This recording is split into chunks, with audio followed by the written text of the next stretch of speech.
Olá malta, bem-vindos a mais um episódio do DICE Podcast, uma iniciativa da Associação DICE Cultural que vos traz tudo sobre os jogos de tabuleiro em português e com a boa disposição que já é costume desta equipa 3 geeks que se divertem imenso a falar sobre o que adoram neste hobby.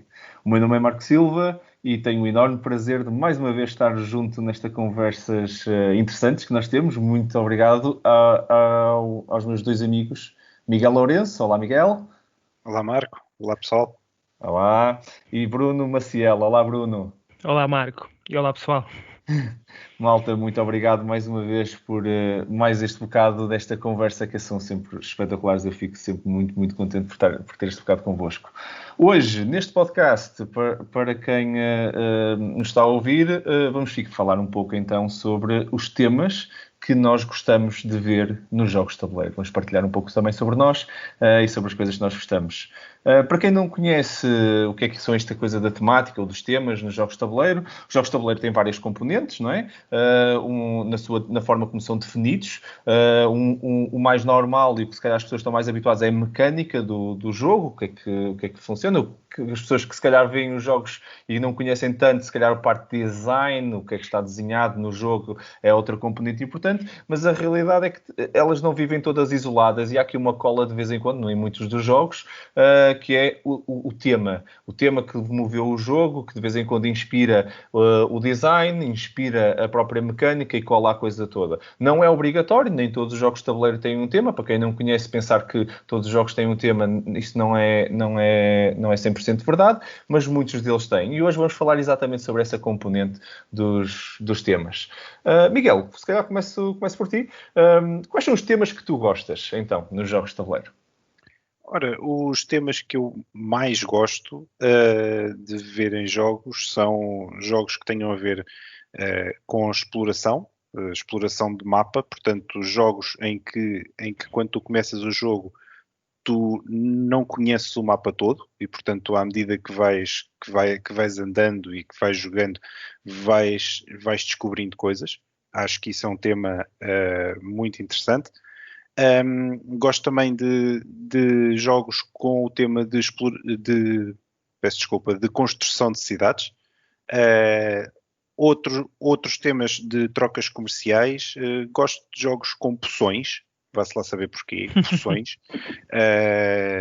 Não sei. Talvez ter sido um alquimista no teu passado. Se calhar fui, não sei. E também jogos sobre desporto. São alguns dos temas, ou pelo menos foram os primeiros que eu me lembrei. Agora estou a pensar, e tu até tens uma pessoa que gosta de ténis, não é? E agora estou a pensar, acho que nunca conheci nenhum de ténis.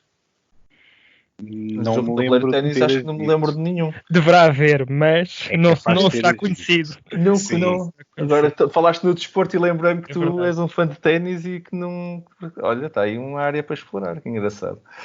Muito obrigado, Miguel, muito obrigado. E tu, Bruno, de que temas é que te movem, que temas é que gostas nos jogos de tabuleiro? Eu gosto, sobretudo, de temas que me ensinem alguma coisa. Eu sou um apaixonado por história, sempre fui, e devo dizer que uma das coisas que eu mais gosto nos jogos de tabuleiro é aquilo que os jogos de tabuleiro nos ensinam, e já, se calhar convosco já aconteceu, não sei, mas eu partilho a minha experiência, e quando estamos a ver um programa do género Quem Quer Ser Milionário, e aparece uma pergunta que eu sei a resposta e digo, eu sei esta resposta porque eu joguei aquele jogo e aquele jogo falava sobre este tema e foi aí que eu aprendi. Isto já aconteceu-me várias vezes e não é só neste tipo, não é só no Quem Quer Ser Milionário, mas nesse tipo de jogos e eu acho sempre piada porque não foi na escola que eu aprendi isso, ou se calhar aprendi, mas já não me lembro, ou não estava com atenção e acabo por aprender com os jogos de tabuleiro. Vou falar de temas mais genéricos, porque de vez em quando aparece sempre um tema mais específico que eu digo, este tema até é giro, e acabo por me interessar pelo jogo, mas são temas especialmente aborrecidos. Eu gosto muito de jogos sobre a Idade Média, Renascimento, jogos que façam simulações do cotidiano de pessoas que viviam nessa era, sejam camponeses, artistas, membros da realeza. Gosto muito de um tema que não sei porquê, acho que existe muito preconceito, são as trocas comerciais no Mediterrâneo, seja no Mediterrâneo, ou seja no Oriente ou nas Américas, mas é um tema que a mim me apaixona e é quase uma daquelas coisas que me faz ficar fixado ou interessado no jogo, é saber que há um jogo sobre trocas no Mediterrâneo. Outro tipo de jogo que eu gosto, tal como o Miguel disse, a mim também eu gosto muito, são jogos de construção ou de planeamento urbano, de construção de cidades. Eu sempre gostei muito do jogo SimCity de computador, e qualquer jogo que prometa esse tipo de experiência, fico logo interessado também em saber mais. E outro dos temas que também eu gosto muito de ver em jogos é o jogo é o tema da evolução das espécies, espécie humana, espécie animal, espécie não, mas se calhar até do próprio mundo, lá está. Um pouco histórico, tudo o que tem a ver com evolução apaixona-me também bastante. Eu pus estes 4 temas, há sempre mais uns ou outros que eu se calhar não me lembro aqui, mas estes aqui de forma genérica são os que mais me interessam. Okay. E tu, Marco? Olha, eu tenho uma veia pronto, que vem da parte do D&D e dos RPGs que jogavam, né? Os RPGs, os role-playing games, que são a parte da fantasia, da magia e tudo. Pronto, eu sempre gostei muito desse mundo, tanto do ponto de vista da literatura, nos videojogos. Estavas a dar o exemplo do SimCity, também te moveu. A minha era um bocado estes tipos de jogos que me movia também na parte digital, e confesso que jogos tipo Mage Knight, o Explore It, gosto mesmo deste tipo de temáticas e esse tipo até de mecânicas e tudo, e mexe comigo, fico bastante interessado nessas partes. Também se calhar tem uma parte alquimista, não sei, como o Miguel, assim, umas poções e umas coisas dessas, de humana e tudo, pronto. Sinto-me em casa nesse elemento. Outro tema que eu por acaso tenho muita sorte que agora vejo mais, mas não havia tanto, é a componente de exploração espacial. Em particular, tenho assim uma fixação. Pronto, eu sou um fã do Elon Musk e do que ele está a fazer com a SpaceX, por isso tudo o que tem a ver com Marte acaba por mexer um bocado comigo, e essa parte toda de nós chegarmos a Marte, pronto, confesso que mexe comigo porque não vivi a parte de nós aterrarmos na Lua, não é? Já foi antes de mim. Minha mãe conseguiu ver isso, mas eu não vi. Só consigo viver pelos olhos das câmaras e dos momentos que já passados, não é? E agora gostava de ser, se calhar, uma das pessoas que vê o homem a chegar a Marte. Então, pronto, a melhor coisa que posso fazer é jogar um bocado esses momentos e essas coisas. Por isso, pronto, essa temática fascina-me sempre. Pronto, e depois sei sim, eu sou um gajo da tecnologia e confesso que vejo pouco jogos que tenham a ver com essa componente da tecnologia. Mas gosto. Os que joguei, gostei. Jogos como o Android Netrunner, que eu falei há uns episódios atrás, é um bom jogo que eu gostei de ver, a adaptação da tecnologia. Depois há outros temas assim mais genéricos. Depois começa a falar de sci-fi, do apocalipse, dessas coisas assim mais... gosto também alguns jogos daquele do macabro e do obscuro e tudo. Há assim, alguns jogos engraçados. Para quem não conhece o Gloom, eu gostei disso também. Achei giro o tema e mexe comigo um bocado, porque vem da minha parte do cinema, que eu gosto muito do terror. Sempre gostei muito de filmes de terror, e realizadores de terror e suspense, essas coisas todas. Por isso, acabo por conseguir me identificar muito bem com temas bem feitos, de adaptações bem feitas. Não é obscuro só para fazer lá aparecer o mapa todo negro e morte, e se por causa disso está obscuro. Não, bem feito, fica bonito. E finalmente, estou contigo nas civilizações antigas eu por acaso gosto daquelas as civilizações maias, aztecas, etc. Sim. Aprendo sempre muito também com isso, e gosto da mística dessas civilizações, e confesso que bem feito, e não há assim muitos que sejam assim bem feitos, mas quando é bem feito, alguns dos videojogos que eu gosto de os ver em modo jogo de tabuleiro. Joguei o jogo digital, gostei. como por exemplo o Max vs. Minions, que também cheguei a falar há uns episódios atrás na rúbrica. Achei uma boa adaptação, diverti-me imenso com o jogo, e o facto daquilo estar na mística de outro jogo, que também acho piada, ajudou-me, e gostei dessas adaptações. Mas tem que ser bem feito, porque é muito fácil fazer isto mal feito. E confesso que, pronto, dizer que eu gosto desta temática é assim um falso positivo de vez em quando, que há mais se calhar jogos que eu não gosto do que os que eu gostei, achei que não foi bem adaptado, mas a temática foram bem feitos, marcaram-te. Os que foram bem feitos marcaram-me, exatamente. Mas é mesmo isso, e agora introduzindo se calhar uma parte também que é importante. Por exemplo, estas temáticas mexem connosco. Como é que essa parte para vocês, e se calhar começo por ti, Miguel, como é que essa parte da compra é para vocês a parte da temática, não é? É uma coisa que vos impede de comprar ou vos faz pensar, olha, porque esta temática é fixe, e pronto, vou atrás deste jogo por causa da temática. Convence-vos a meter o jogo na vossa prateleira? No meu caso, eu ultimamente tenho ido mais pelo tema do que propriamente pelas mecânicas, mas há coisas nas quais eu não lhes toco. Há coisas que eu não lhes toco porque não gosto, e isso depois devemos de falar já a seguir nos temas que não gostamos. Mas, ou seja, as mecânicas podem ser espetaculares, mas se é um tema que eu não gosto, eu não vou comprar de certeza. Agora, o não comprar não quer dizer que eu não jogue.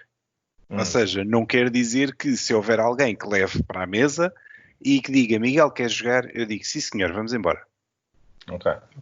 Não me importa nada de experimentar, não é por aí. E posso ficar até surpreendido pela positiva e dizer, sim senhor, realmente o jogo é muito bom, é muito porreiro, mas tem aquele tema que deixe-me livre, pronto. Mas pronto, portanto, para comprar eu vou mais pelo seguro, aliás, não é pelo seguro, mas é pelo meu gosto. Claro. Obviamente tu não vais comprar coisa, digo eu, que não vais comprar coisas que sabes à partida que não gostas. Certo. Ou sobre qualquer coisa que achas à partida que não gostas. Portanto, indo pelo tema, e eu ultimamente tenho ido bastante pelo tema, portanto, sim, para comprar, vou lá pelo tema. No entanto, para jogar, tanto me faz. Tanto me faz. Eu tão depressa jogo um jogo de um tema que eu goste, como de um tema que eu não gosto, quanto mais não seja para dizer, pois eu realmente não gosto disto, não vou voltar a pegar num jogo disto ou daquilo, porque pronto. Já vamos aos temas. É uma boa prática. O Miguel é muito eclético no que toca a temas. Venha o que é, depois logo se vê, não é? Exato. Para jogar, venha ao que vier, sim. Exatamente. Para comprar, já não tanto, sim. Sim. E tu, Bruno, contigo, como é que é o processo de compra e o tema? Tem um peso importante na escolha da compra ou da não compra? No caso do Miguel era da não compra. Tem, eu mentiria se dissesse que não, e tem cada vez mais peso, apesar de eu ligar muito mais às mecânicas do que ao tema, mas eu mentiria se dissesse que, por exemplo, a capa não fizesse algo no meu cérebro que me fizesse interessar ou não sobre o jogo. E é muito mais fácil nós percebermos que tipo de jogo é que é através do tema do que pelas mecânicas. Como é que nós sabemos que mecânicas é que estão num jogo se nós não nos interessarmos primeiro pelo jogo? Só se for feito por um designer que nós já sabemos, ok, se é aquele designer com a certeza que tem worker placement ou tem area control, seja lá o que for, mecânicas que nós gostemos. Portanto, à partida o tema vai ser a primeira impressão que vamos ter em relação ao jogo, e isso depois, se nos interessar o tema, se calhar vamos pesquisar um bocadinho mais, e eu sou cada vez mais assim. E como eu estava a dizer, a capa também para mim tem um fator muito decisivo na parte do interesse, e lá está. E às vezes acabo por comprar jogos porque fui pela capa, interessei-me um bocadinho, depois descobri que até era feito por aquele designer que tem aquela mecânica, e como o Miguel disse, há temas em que eu não toco, mas lá está, não vou ser spoiler, já vamos falar sobre isso daqui a bocadinho. Mas, como eu vos disse, nos temas que eu mais gosto, se tiver uma capa engraçada que me puxou para lá, se tem esse tema, se a capa é gira e depois as mecânicas se interligam, se tem ali uma boa ligação entre o tema e as mecânicas, é quase certeza um jogo que eu vou seguir até eu ter interesse em comprar ou jogar, mas normalmente eu compro primeiro e depois é que jogo, portanto tenho esse problema também, mas é um pouco por aí.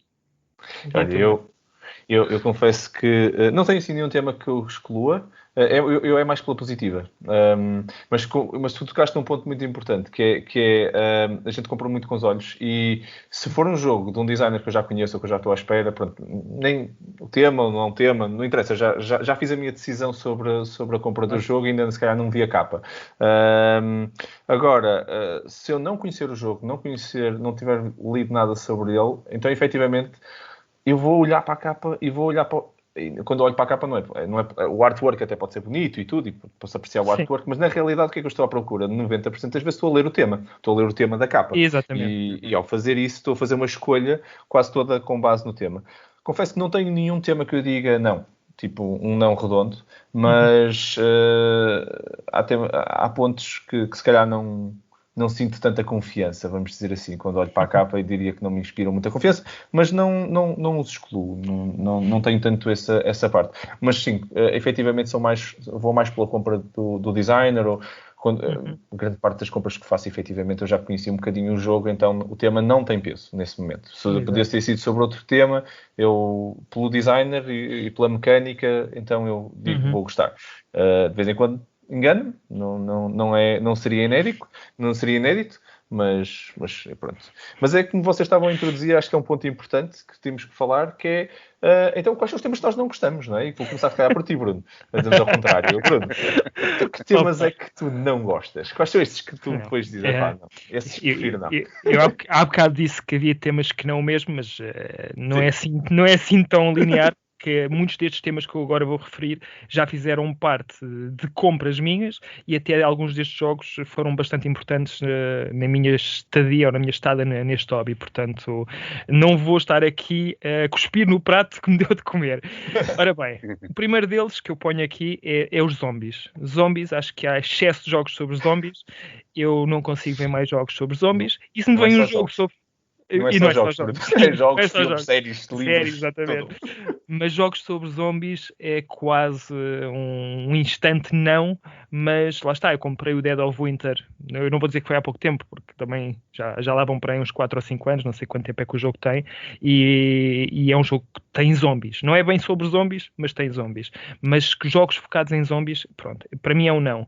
Outra dos temas é fantasia. Ao contrário de ti, a fantasia não liga comigo. Eu gosto de coisas mais palpáveis, mais reais e que eu sinta que podem acontecer na vida real e fantasia não dá comigo. Apesar de um dos jogos, lá está, que foi um dos mais importantes na minha... um dos marcos mais importantes na minha estada aqui neste hobby é o Talismã. O jogo Talismã, que foi o jogo que me fez interessar mais por este hobby. É um jogo cheio de fantasia. É um jogo que tem tudo aquilo que eu não gosto, mas que na altura eu adorava e jogava repetitivas vezes, portanto não posso dizer que nunca há fantasia, mas neste momento não é o tipo de jogo ou o tipo de tema que me interessa. Outro daqueles temas que a mim não me puxam muito é o steampunk. Também há algo de fantasioso neste tema que a mim me faz dizer que não, apesar de ser um bocadinho mais leve, e se for bem feito, pode ser que eu até acredite que isto pode acontecer no futuro, mas não é bem um tema que me puxe. Também se calhar um pouco ligado aqui ao steampunk, é temas distópicos, pós-apocalipse, às vezes até estão um pouco interligados estes dois temas, mas tudo o que tem a ver assim um pouco com Mad Max, em que as pessoas já nem parecem bem pessoas, parecem que estão noutro universo, e às vezes as capas, lá está, enganam-nos um bocadinho. Aquilo que não me puxa a mim pode puxar a outra pessoa. Estes temas são provavelmente aqueles que me fazem afastar do jogo e nem quero saber se a mecânica é boa ou não, porque já me fez afastar do jogo. E são estes temas. Okay. Somos bastante complementares os dois, por acaso, em alguns desses pontos. É verdade, é bom. Miguel, e do teu lado, quais são os temas que te fazem fugir assim um bocadinho quando olhas para ele do jogo? Não fugir, mais do ponto de vista da compra, que tu disseste que jogas da mesa, não fugirias. Exatamente. Os temas que me fazem fugir de comprar um jogo. Ora, estou com o Bruno na cena dos zombies. Não.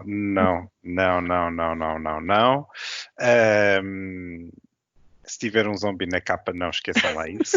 Esqueçam lá, não. Tudo o que seja Lovecraft. Tudo. Aquela parte toda dos Eldritch Horror, dos Arkham Horror, do Cthulhu para a frente, Cthulhu para trás, os Elder Gods, aquela coisa toda. Atenção, eu jogo, eu experimento, não é por aí. Mas não me apanham a comprar um jogo desse tipo. Não. Isso é bom para ti, porque estás a eliminar metade do BGG. Para aí. Sem zombies e sem Lovecraft, sim. Mas espera lá que eu vou já eliminar o outro terço, ou mais um terço, que é coisas relacionadas com espaço. Pronto. Marco, estás a ver porque é que ele tinha uma Shelf of Shame tão pequena? Já percebi. Lá está. É verdade. Lá está. Tu pegas no BGG, descontas zombies, Lovecraft e espaço, ficas com meia dúzia deles que são os que eu tenho. É um nicho dentro do nicho. Exatamente. Portanto, é isto. É isto. Não, o espaço para mim é que as adaptações dos jogos que há neste momento é tudo altamente futurista, ou parece-me tudo altamente futurista, e tudo, isto no futuro vai ser espetacular e tal, e não sei o quê. Certo, mas vá lá. Faça-me acreditar, não é? Exato, vá lá. Dê-me qualquer coisa. Não estão a dar nada. O Marco já está a torcer o nariz. Já. Eu sou um Starkey e um Techie, por isso eu vi tudo que é Star Trek e tudo, por isso eu sigo. Mas eu percebo o que tu estás a dizer. E de vez em quando há pessoal que exagera um bocadinho também. Temos que ter... Há coisas que eu consigo dizer, ok, isto é plausível, eventualmente isto é capaz de dar para fazer, ou isto é capaz de ser possível. Sim. Agora, agora lembrei-me de uma carta do Terraforming Mars em que há um túnel, ou o que seja, da Terra até Marte, ou um corredor, não sei quantos, da Terra para Marte para transportar não sei o quê. A sério? Sério? Eles escavaram um bocado. Se escavares o fundo suficiente. Se as pessoas soubessem os temas que andam para aí, esses aí até são bem normais. Se calhar, sim. Se calhar isto até é possível, mas enfim, pronto. Isto para mim faz-me afastar um bocado, sim. O que não quer dizer que não jogue. Percebo. Olha, do meu lado, como eu vos disse, eu não tenho sido um tema que me afaste, efetivamente, mas partilho com os nossos ouvintes, que se calhar também de vez em quando veem isto, quem já está habituado a comprar mais alguns jogos, o que me custa é as 1001 versões de um jogo para mudar o tema. Tipo, os 10.001 fluxes que existem. Ou os catãs de não sei quanto, de todos os gostos e feitios. Eu sinto mesmo, tipo, a vaca a ficar seca quando vejo isso nas prateleiras. Mas seca, tipo, custa-me um bocado. Custa-me comprar. E olho para ali e disse, eles até devem ter inventado aqui uma mecânica gira. Mas eu não posso comprar mais uma versão do Munchkin só porque agora é do Batman ou porque saiu um novo Avengers. Mas a verdade é que isso vende, portanto... Pois, eu percebo a razão. Pois. Há mercado para isso, mas eu olho para isso e é tipo uma prateleira inteira que eu salto à frente. De vez em quando vou aos Estados Unidos e vejo isso e mas assim uma quantidade absurda. Eu digo, olha, aquela prateleira, skip... Fast forward, é tipo quando tens as intros longas nos filmes, estás a ver? Fazes fast forward, é tipo eu a ver essas lojas, é tipo fast forward desta prateleira inteira, olha aqui as novidades mais obscuras que estão aqui por baixo, porque aquelas estão mesmo à altura dos teus olhos, é uma coisa incrível. É verdade. Dá-me um bocadinho. Marco, desculpa estar a interromper, mas eu não sei se vocês também já têm esta experiência, se calhar para quem nos está a ouvir e não está neste hobby há muito tempo, se calhar nem sabe o que é que eu estou a falar, mas para aqueles que já estão há algum tempo, eu acho que alguém se vai rever nisto. Existe a Spiel, em Essen, que é provavelmente a feira de jogos de tabuleiro mais importante, eu até diria do mundo, mas pelo menos na Europa é de certeza. De Eurogames é sem dúvida. Não há maior que aquilo. E uns meses antes, se calhar 1 ou 2 meses antes, existe um dos responsáveis do site do BGG, que é o Eric W. Martin, começa a colocar os jogos que vão ser lançados nessa feira num site do BGG, num fórum, e para quem não tem noção, são para mais de 800 jogos. E ele coloca lá uma foto da capa, põe lá uma pequena informação sobre o jogo, para quantas pessoas é que é, se já tem preço, vai estar à venda, se vai estar para demonstração, e com o tipo de jogo, algumas mecânicas. Eu agora estávamos a falar disto, isto aqui é como me revejo do que é que eu gosto e do que é que não gosto. Para estar a ver 800 jogos, para ver o que é que para eu carregar no link do jogo, eu tenho a capa, diz-me logo se eu vou interessar-me pelo jogo ou não. Eu ponho um bloco de notas e começo a dizer: este jogo interessa-me, este jogo interessa-me, este jogo interessa-me. Acabo com 30 ou 40 jogos que me interessam, normalmente Eurogames, normalmente com estes temas. Mas lá está, nós agora estamos a falar dos temas que não nos interessam. Quando me aparece um zombie na capa, vai fora. Quando me aparece fantasia, lá está. Mas eu passo, sem exagero, eu guardo pelo menos 1h30 a 2 horas a ver a fazer scroll down naquela lista. Portanto, são mesmo muitos jogos que saem. Há muitos temas repetidos e estes temas que nós estamos aqui a falar, meu Deus. E eu mesmo assim ainda demoro 1h30, 2 horas a ver aquilo. Portanto, agora imaginem o número de jogos que saem naquela feira. Percebo, é uma boa partilha para quem não conhece. Recomendo-vos também a fazerem o Bruno, é uma excelente recomendação para a malta que quiser ver a quantidade de jogos que sai por ano e o tamanho desta indústria. É sem dúvida a feira para vocês pesquisarem, verem um bocadinho o que é que está. O BGG é sem dúvida o melhor sítio para vocês encontrarem essa informação. É uma excelente dica. Só para terminarmos, antes de passarmos para a rúbrica, acho que era importante também partilharmos com toda a gente o que é que nós sentimos falta, então, uma mensagem assim também positiva, se calhar para quem está a criar jogos e para uma outra comunidade dentro desta comunidade que nos ouve. O que é que vocês sentem falta? E vou começar outra vez, se calhar, por ti, Bruno. O que é que tu sentes falta, então? Gostavas de ver mais vezes? Até pode já existir, mas... Sim. Eu estou aqui a ver as minhas notas. Eu pus aqui 4 temas que eu gostava de ver em jogos de tabuleiro, e não são temas muito genéricos, porque, como há bocadinho eu disse, se as pessoas imaginassem os temas que existem já em jogos de tabuleiro, que já foram editados, as pessoas até ficavam parvas. Eu vou só aqui partilhar e espero não estar aqui a fazer... Eu sei que isto é familiar, mas vou falar sobre Cocó, desculpem. Mas existe um jogo sobre Cocó. Vários jogos até sobre Cocó. E um deles é o Pecunia Nonolete, que é um jogo sobre a era romana, em que nós gerimos uma casa de banho pública que só os nobres podem utilizar. Isto para nós percebermos que existem jogos sobre isto. Então nós temos que gerir filas para ir à casa de banho. Eu tenho um para limpares a areia do teu gato, não é? Pronto, exatamente. Portanto, quando falamos destes temas, existem quase todos os temas já imagináveis. Obviamente que há sempre uns mais específicos que ainda não estão por aí. Portanto, vou falar de 4, pelo menos, específicos que eu gostaria de ver. E assim, muito resumidamente, um deles, e eu sei que já existem jogos sobre restaurantes, a área da restauração, mas são jogos normalmente são muito familiares, são muito sobre fazer emendas, em que nós temos uma emenda e nós temos que ir buscar ingredientes e fazer emendas para ganhar pontos. Muitos deles até são de destreza, mas um jogo focado na gestão do restaurante. Existe o Food Chain Magnet, é verdade, mas é mais sobre a hierarquia funcional da tua empresa e um pouco sobre o marketing. Mas eu gostava de ver um jogo focado na gestão de um restaurante, em que nós possamos ver visualmente o nosso restaurante a crescer, onde pudéssemos equipar o restaurante, pudéssemos contratar staff, pudéssemos ter contratos com fornecedores, etc. Acho que um jogo bem feito dessa forma era um jogo que quase certeza iria ser comprado por mim. Um pouco também na mesma linha, gostava de ver um jogo parecido a esse, mas com o tema do cinema.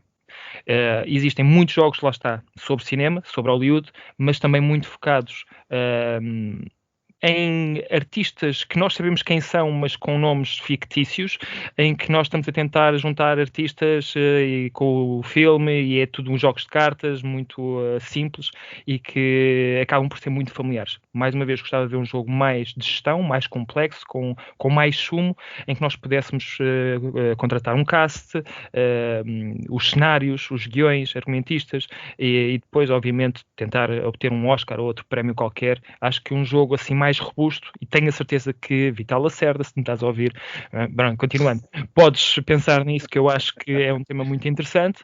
Olha, vou-te só te interromper, vou-te dizer, eu comecei de vez em quando, com estas minhas ideias, comecei a construir um jogo muito parecido, umas mecânicas e tudo, inspirado um bocado nesse mundo.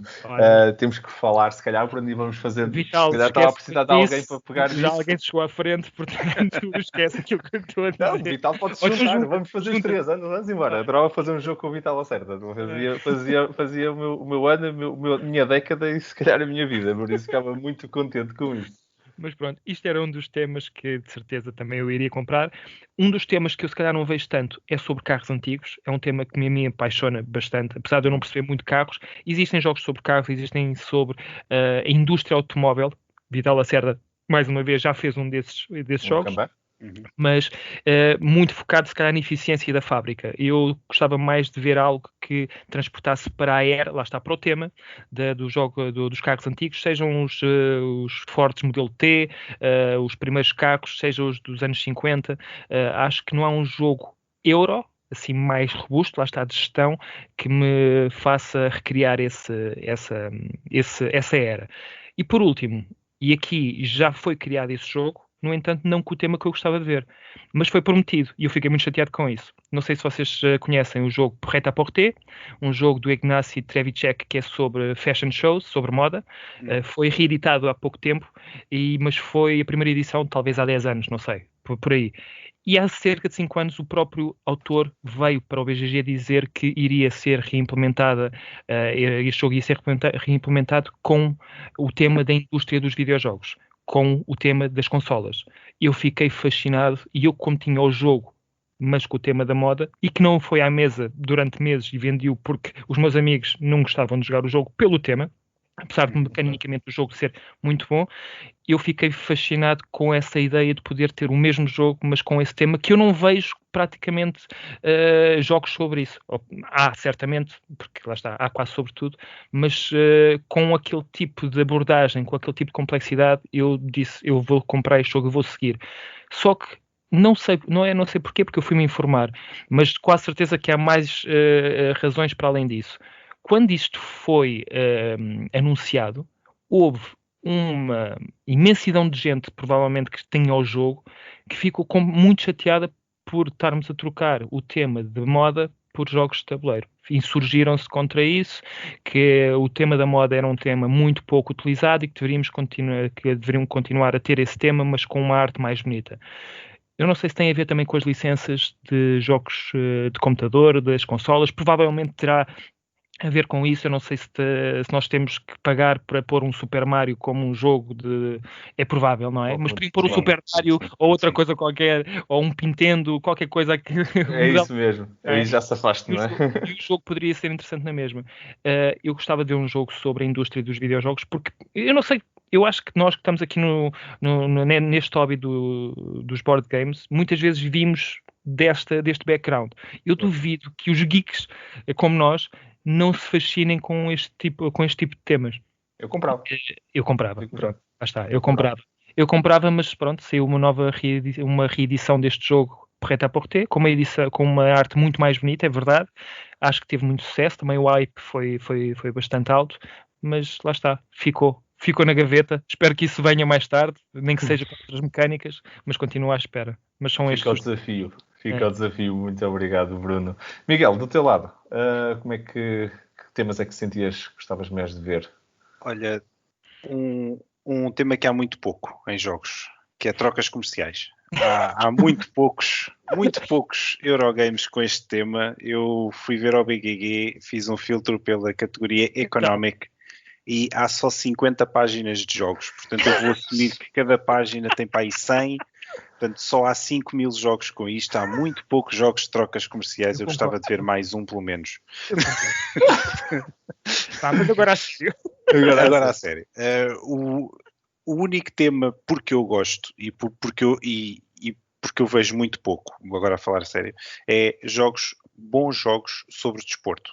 Porque não há, sobre desportos, porque não há muito bons jogos, não há muitos bons jogos sobre desporto que eu conheça. Tirando alguns jogos de corridas, de carros, de bicicletas, o que seja, mas tirando isso, não há um bom jogo que eu diga, sim, É verdade. este jogo é bom. Verdade. Ou o que seja. Nem... Não é um tema muito explorado, é verdade. Mas sabes, Miguel, e tu sabes perfeitamente porque é que eu estou a dizer isto, por razões pessoais. Sim. As editoras fogem muito desse tema porque acham que nós gamers não estamos muito. É isso. Não estamos todos gordos, é esse estereótipo do geek, não é? Muitas vezes estes jogos de desporto são depois rethemed, o tema muda, mas acaba por ser o mesmo jogo e acabamos por estar... Se calhar já jogaste algum jogo que até era originalmente desporto e neste momento já não é. Mas eu concordo contigo, é um tema que poderia ser mais explorado. Porque eu acho que um tema sobre desporto podia agarrar mais gente. Sim. Explorar não estou a falar dos geeks ou não geeks, não quero incluir nem excluir ninguém, porque há geeks que gostam de desporto, há não geeks que gostam. Desporto move o mundo. Não desporto é por aí. Portanto, é só a questão de não há muitos jogos que sejam bons sobre desportos. Concordo. E a nível digital. E se pensares, isso é um excelente ponto, porque se pensarmos no nível digital, há FIFAs todos os anos, vendem que nem os malucos. Os jogos da NBA vendem continuamente, NFL, o que quiseres. Qualquer desporto, aquilo vende. Jogos Olímpicos, todos os anos sai uma versão digital, todos os anos vende que nem um maluco. A Electronic Arts tem um departamento, que é basicamente uma empresa, que é um dos maiores departamentos que eles têm, que é EA Sports, que é só desporto. Por isso, existe claramente geeks que gostam. Lançam um FIFA, um NHL, um NBA. Pá, sim. Paga as contas da empresa toda aquilo. Claro que sim. É verdade. Claro que sim. Por isso é um bom ponto. Passar isto para cartão. É verdade. Mas é verdade. Bem feito. Eu comprava. É verdade. Sim. Tens toda a razão. Olha, do meu lado, eu partilho convosco, em parte, pronto, um dos temas que eu vos digo já, que é, eu falei um bocado, que já vou vendo algumas vezes, mas não vejo que chegue, é a questão da tecnologia. Eu acho que vivemos num mundo digital e, atenção, tecnologia não precisa... Eu acho que as pessoas pensam que a tecnologia não é sexy, porque pensam outra vez o geek da subcave, não é? Que programa e está ali com os óculos ali à frente do computador e pronto, e isto não pode ser interessante para ninguém. Quem é que vai gostar de ver isso? Mas confesso-vos que um bocado desafiado por isto, por esta minha frustração, comecei a construir um jogo de tabuleiro também à volta disto e ainda está um bocado no início, mas já consegui montar uma mecânica engraçada à volta de tecnologia. Eu gostava mesmo de ver mais coisas destas, porque acho que é divertido, acho que pode ser feito de forma interessante e há muita gente hoje em dia que também essa parte da tecnologia também ia fazer o clique. Nós agora todos vivemos no mundo digital, no mundo tecnológico e já não é tão estranho, já não vai ser tão distante das pessoas e acho que é o momento certo se calhar para investir um bocadinho mais nisso. Eu concordo contigo e acho mesmo que a tecnologia pode ser sexy. O jogo Smartphone Inc. é um dos jogos mais procurados. Sim. Eu nunca joguei, mas quero jogar. Eu agora estou a ver algumas cópias, vejo no Facebook e no Instagram, pessoas a receberem cópias. Eu estou à procura desse jogo em todo o lado e não consigo. Aí tu tens. Então temos que resolver isso. Sim. Mas é um jogo que é altamente procurado, portanto, e fala sobre tecnologia. E é um tema que é bastante atual. Quem é que não tem um smartphone? Quem é que não gosta de smartphones? Portanto... Olha, e está espetacular, o jogo retrata muito bem, para quem não conhece, partilho um bocadinho sobre mim, mas a minha indústria desde os últimos, quase desde o início da minha carreira profissional, tem sido muito ligada às telecomunicações. Eu fiz parte da equipa que teve a criar o Mel em Portugal, pela Microsoft. Aí já estás a dar uma ideia de quantos anos é que é. Exatamente. Sim, fiz parte dessa equipa. Vocês viram. O Marco é um gajo bastante jovem, atenção. Sou. Os cabelos brancos enganam, os cabelos não te enganam. Eu sou muito mais novo do que pareço. Não, mas a questão é a tecnologia. Eu adoro a tecnologia, sou apaixonado por isto. E acho que existe mais gente que podia também viver na parte dos jogos de tabuleiro, ter este contacto com a tecnologia de uma forma diferente. E acho que era um potencial que ainda não está explorado. Gostava de ver mais. Outro, eu falei também um bocadinho, tu falaste na indústria dos videojogos, Bruno, e eu concordo, mas eu complemento o teu ponto com também os videojogos em si, bem feitos. Não é agora começarmos a tentar há lá 1001 versões do Munchkin ou do Flux ou do Monopólio e vender agora com todos os jogos. Last of Us, Monopólio. Não é isso que eu estou a dizer. É fazer um jogo com mecânica pensada, com a mesma história, com as coisas todas. Eu adorei jogar o Fallout, não é consensual, há muita gente que não gostou do Fallout, mas para mim mexeu comigo por uma razão. Eu joguei Fallout desde o primeiro Fallout e quando joguei o jogo de tabuleiro parecia que estava a fazer as decisões iguais à que estava a fazer no jogo, mas muito bem adaptado para o jogo de tabuleiro. Pronto, eu consigo entender porque é que algumas pessoas possam deixar o jogo parado ou um bocadinho mais lento, percebo isso, podia ter ficado um bocadinho melhor, mas por exemplo para mim fez-me os cliques todos certos e acho que isto aqui pode ser uma maneira de nós trazermos também mais gente. Concordo com a questão da indústria, acho que isso é um completo por explorar. Acho que a questão de adaptações para videojogos, para jogos de tabuleiro dos videojogos, podia estar melhor. E fica aqui o desafio que eu aproveito o nosso tempo de antena para desafiar a malta que está a fazer isto, para pensarem se calhar um bocadinho mais nisso. Não fazerem quantidade, não é qualidade, e por favor apostem na qualidade. Não é para fazer, isto aqui não é uma fórmula fantástica, mas bem feito, pessoal, bem feito, vale a pena. Olha, não faltem jogos, portanto. sim, não faltem jogos, exatamente. Venham bons. E este é o nosso tempo para esta primeira parte. Se calhar saltávamos agora para a nossa rúbrica deste episódio. Aqui estamos para mais uma rúbrica, Jogos que dão que falar. Uma rúbrica em que nós falamos sobre 3 jogos, cada um de nós vai trazer um dos jogos e que, como é hábito, as nossas opiniões e as nossas visões sobre estes 3 jogos que estão ligados à temática deste episódio de hoje, que é temáticas que nós gostamos de ver nos jogos. Bruno, começo por ti. Que jogo é que trouxeste para nós hoje nesta rúbrica? O jogo que eu trago hoje está associado ao tema da evolução das espécies, um dos temas que eu falei no início do episódio, que é o Dominant Species, que é o meu jogo preferido. Portanto, vou falar com muito carinho de um jogo que me diz muito, mas que apesar de tudo que eu já não jogo talvez há 2 ou 3 anos. Mas isso é outro tema. Então, o que é o Dominant Species? É um jogo sobre a evolução das espécies na idade do gelo, em que cada um dos jogadores, e é um jogo que dá de 2 a 6 jogadores, em que cada um dos jogadores vai representar uma espécie. As espécies que existem são os répteis, são os aracnídeos, as aves, os mamíferos, os anfíbios e os insectos.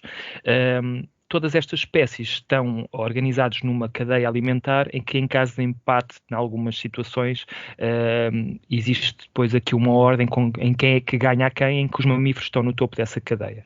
O desafio aqui não é só sobreviver à idade do gelo, porque o gelo vai avançando, é um problema no jogo, é o clima, mas também não nos podemos esquecer que existem outras espécies que estão a querer o mesmo e que estão a querer ocupar espaços que nós também queremos ocupar. Portanto, há aqui também uma rivalidade entre espécies, vai haver aqui quase que uma guerra. Eu diria que este jogo é um jogo de guerra, mas é camuflado num jogo sobre a evolução das espécies. Eu até diria mais, e quando eu tentar explicar um bocadinho do que é que o jogo se trata, vocês irão perceber, ou pelo menos espero que percebam.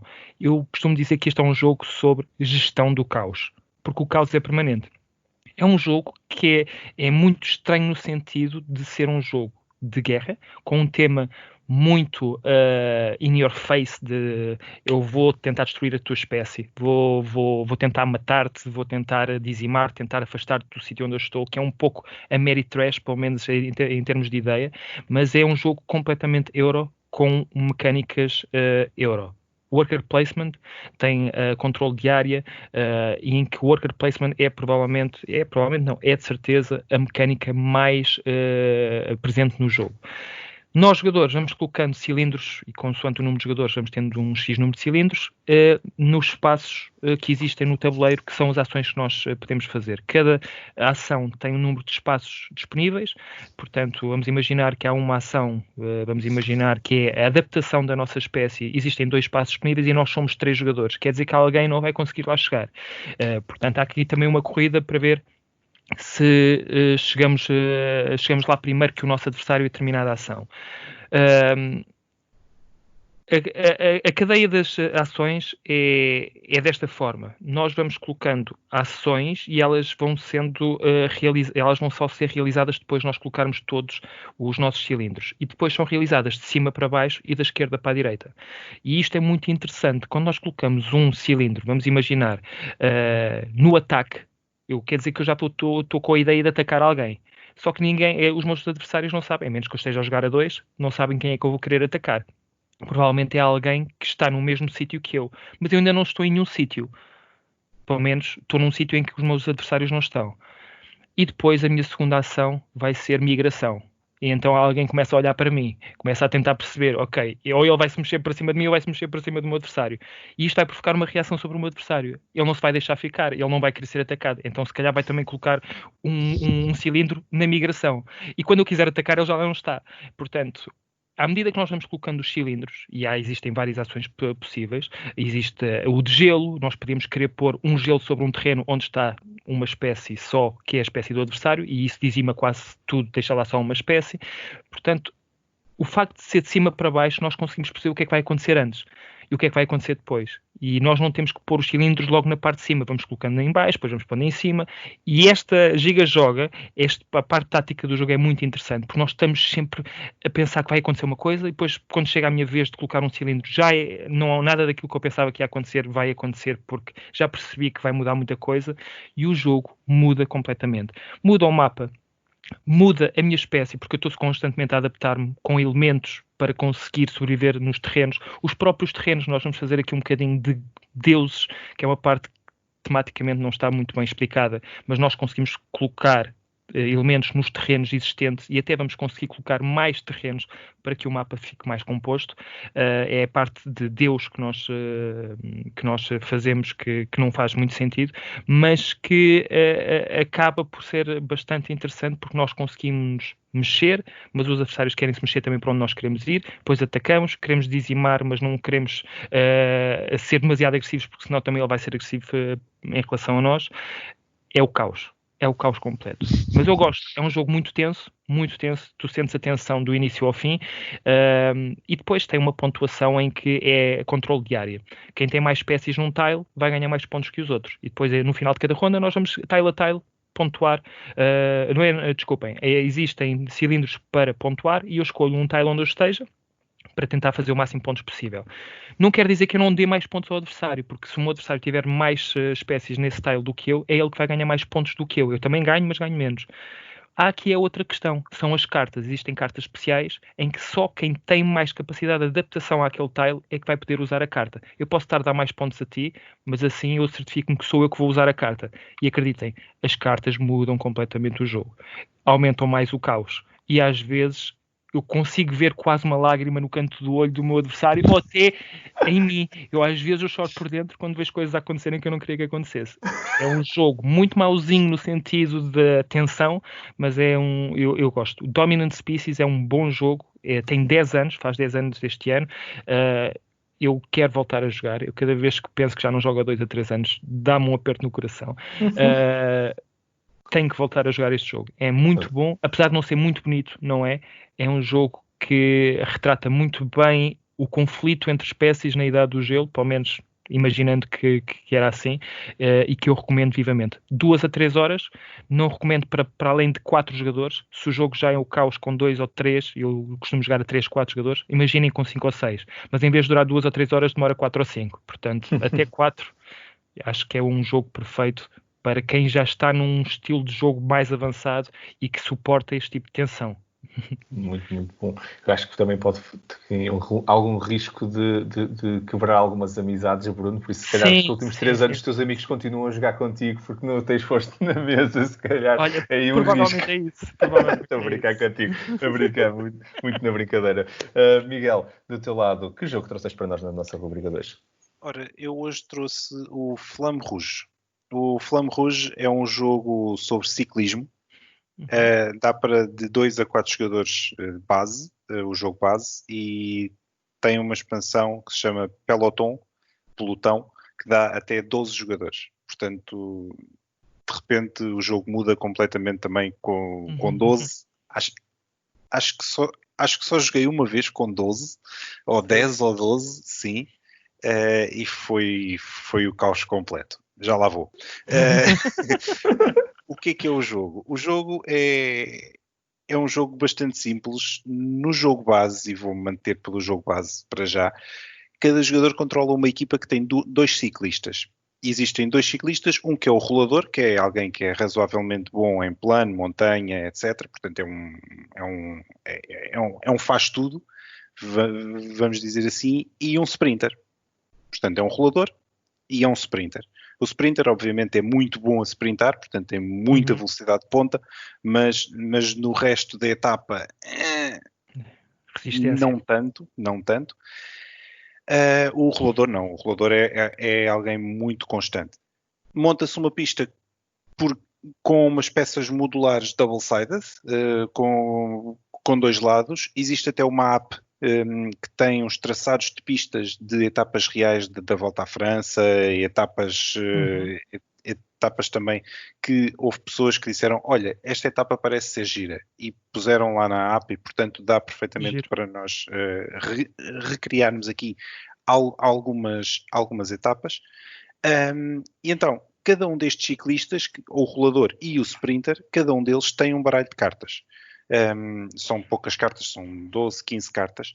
O rolador tem cartas com valores entre 3 e 7, e o sprinter tem cartas com valores de 2, 3, 4, 5 e depois 9. Lá está, portanto, a tal questão de o rolador ser muito constante, muito consistente, e o sprinter nem tanto. E então, no teu turno, para cada ciclista, tu escolhes quantas casas do tabuleiro é que ele vai andar. Tiras 4 cartas do baralho, escolhes uma e descartas, entre aspas, as outras 3. Ok? E depois, toda a gente, isto é feito em simultâneo, todos os jogadores fazem isto em simultâneo, toda a gente revela em simultâneo, e depois os ciclistas avançam na pista consoante o número de casas que lhes calhou. Isto dito assim, não é nada fantástico. Mas, porquê que eu gosto do jogo? Porque isto cola de uma maneira ótima ao tema. E ao ciclismo em si. Quer dizer, eu acho que toda a gente já deve ter visto uma etapa da Volta a Portugal, algures. Quase de certeza. Se não foi uma etapa de montanha, foi uma etapa em plano em que toda a gente chega ao sprint, o que seja. E então, porquê que o jogo é bom, na minha opinião? Porque existe um mecanismo de adicionar cartas de cansaço para quem vai à frente de cada grupo. Portanto, se há uma fuga, quem vai à frente da fuga leva uma carta de cansaço. Quem vai à frente do pelotão leva uma carta de cansaço. É verdade. Claro, está a puxar mais, portanto, está a puxar a carroça. Fantástico. Há também uma regra que, se um grupo estiver próximo de outro, os ciclistas colam. Quer dizer que havia uma fuga, mas que não estava suficientemente longe, e então o pelotão consegue apanhar essa fuga. As fugas ao início, normalmente se há uma fuga ao início, desgraçado do ciclista que é uma tareia de cansaço. Fez a fuga, porque depois vai levar uma tareia de cansaço até mais de metade da etapa, e para o fim aquilo já não é ciclista, já não é nada. Esqueçam lá a vossa ideia ótima de tentar ganhar com aquele, porque não vai acontecer. Ciclista domingo? Não vai acontecer. Não. Mesmo ciclistas profissionais que fogem no quilómetro 10 de uma etapa de 190 quilómetros, o trabalho deles é chegar ao quilómetro 130. E pronto, e a partir daí aquilo, pronto, já foi. E uma outra parte que é montanhas, subir e descer montanhas, com regras específicas de, se estiveres a subir uma montanha, andas no máximo 5 casas. Portanto, podes jogar uma carta com 7, não interessa, só sobes 5. Estás a subir. Exato. A descer é a mesma coisa. É a mesma coisa, mas ao contrário. Ou seja, se estás a descer, jogas uma carta de 2 e andas 5. Porque estás a descer. Ok? E, portanto, estas coisas fazem com que o jogo, para mim, seja uma boa representação de uma etapa de ciclismo. Cada corrida é uma etapa. Já agora, a app Tem também a possibilidade de fazer disto uma volta com 3, 4, 5 etapas, o que seja. Portanto, as pessoas também podem fazer uma espécie de uma campanha, se quiserem, com várias etapas. E pronto, e depois no fim ganha quem fizer menos tempo. E a app também está muito boa e está muito bem feita para isso. Voltando ao início, para falar só da expansão, que dá até 12 jogadores, a expansão na prática dá até 6 jogadores, porque são 6 equipas, ou então tem uma variante de 12 pessoas, em que cada um controla um ciclista e não há equipas. E aí sim é o caos completo. Porque uma coisa é, eu tenho uma equipa com 2 e então eu vou gerir estes 2 de forma a que agora vai um, agora vai outro, agora vai um, agora vai outro. Só com um é o caos. Eu vou jogar uma carta, mas eu não faço ideia o que é que as outras 11 pessoas vão jogar. Eu não sei o que é que se vai passar aqui. É o caos completo. Mas é ótimo. De repente isto torna-se um party game. Eu imagino. De repente deve ser uma risada. A partir de 8, meia hora 40 minutos. Meia hora, 40 minutos, faz-se uma etapa e são 12 pessoas a dizer mas como é que é possível? Pronto, é ótimo. A expansão traz também mais peças modulares com pedaços de calçada também, que é interessante, em que desta vez só cabe um ciclista de cada vez e, portanto, os outros têm que andar ali a fazer filinha uns atrás dos outros e a prejudicarem-se e por aí fora. É um jogo que é muito simples, mas que o Flamme Rouge, então, é um jogo muito simples, mas que para quem quer viver uma etapa de ciclismo sem sair da mesa, acho que está ótimo. Então, obrigado, Miguel. Do meu lado, eu trouxe-vos um jogo um bocado inspirado na temática da tecnologia, que é visualmente deslumbrante, chamado Gizmos. Gizmos é um jogo para 2 a 4 jogadores, com uma mecânica de tableau building, que é, no fundo, para quem não conhece, é quando nós estamos a construir um bocado o nosso tabuleiro com as nossas ações. Cada jogador vai construindo com as ações que tira durante o jogo, melhora as ações que pode jogar no próximo turno e vai fazendo a construção desse set de ações. É um jogo muito simples, tem 4 tipos de ações. Ou construo uma carta que esteja disponível no mercado e compro-a com os recursos que tenho disponíveis, que são uns berlindes muito bonitos, muito bem feitos, mas mesmo berlindes mesmo, bolinhas, são umas bolinhas bonitas, tem 4 cores possíveis, em azul, amarelo, preto ou vermelho, correspondem às mesmas cores das cartas, que são no fundo os recursos que vou comprar ou pagar para as construir. Há um mercado partilhado, são 3 níveis de cartas e eu vou a esse mercado. Claro está, as de nível 3 são mais caras do que as de nível 1, mas também são melhores. E eu depois estou, então, uma das ações é construir esse tableau, no fundo, construir o meu mapa, ou então, as minhas ações, melhorar-me, no fundo, fazer upgrades às ações que eu tenho disponíveis. Outra é reservar uma carta, no fundo, arquivar alguma coisa, quer dizer, olha, eu não tenho recursos para construir, mas vou pôr aqui de lado. Outra ação e depois construo mais tarde, depois posso construir dali, mas mais ninguém pode construir aquela carta, por isso, olá amigos, adeus, aquela carta é muito boa, mas agora é minha. Nem que eu só construa no final do jogo, vocês não ficam com ela.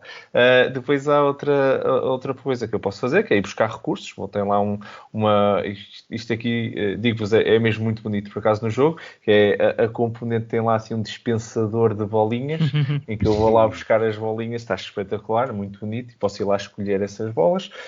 Ou então posso inspecionar o baralho para saber o que é que vem no futuro e em vez de ficar à espera que aquilo apareça, no meu turno eu não gosto nada do que está em cima da mesa, mas vou buscar do futuro e posso tentar construir ou arquivar dessas opções que ainda não estão disponíveis aos outros. E depois também tenho a vantagem de que mesmo que eu não goste disso, vai para o final do baralho, já não entra no próximo turno, por isso também é uma maneira de controlar o jogo. São estas 4 ações que eu tenho disponíveis. A questão do jogo é que eu depois posso combinar ações. Eu só tenho uma ação. Mas quando eu faço a ação, porque construí uma carta amarela, então, e tenho um upgrade que me permite, quando construo cartas amarelas, ir buscar uma bolinha dos recursos, eu vou lá buscar uma bolinha preta. Como fui buscar uma bolinha preta e tenho um upgrade já construído, porque quando vou buscar bolinhas pretas, vou buscar mais uma bola, vou lá buscar outra.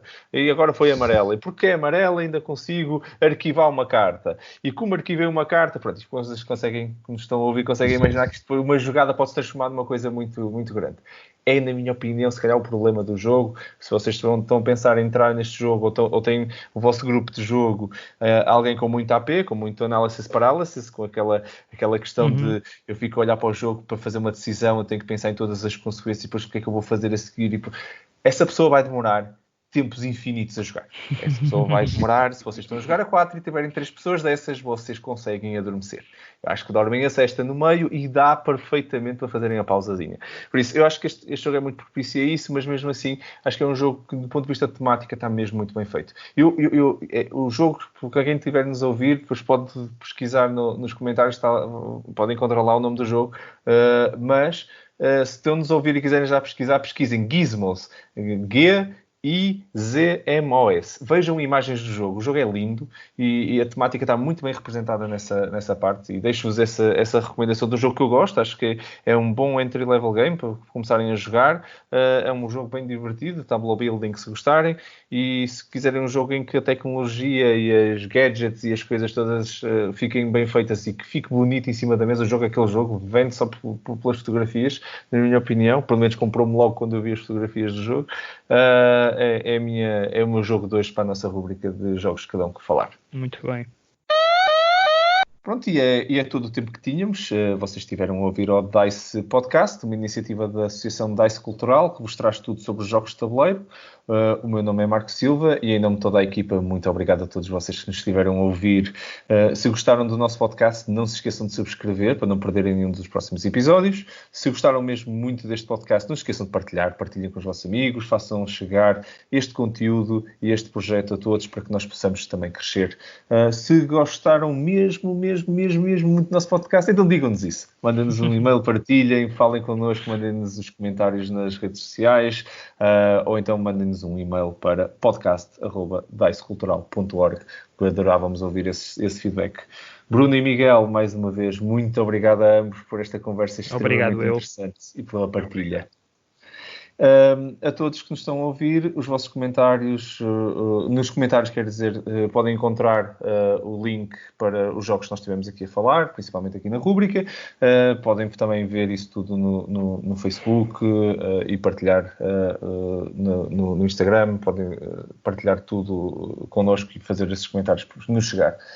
Cá estaremos então para o próximo episódio dentro de 2 semanas. Então, será sobre os jogos que gostamos ou que costumamos levar nas nossas férias. Mais um bocadinho de partilha sobre nós próprios e sobre como é que nós costumamos fazer estas decisões que são sempre complexas de levar jogos para levar nas férias, porque não podemos levar a biblioteca toda connosco.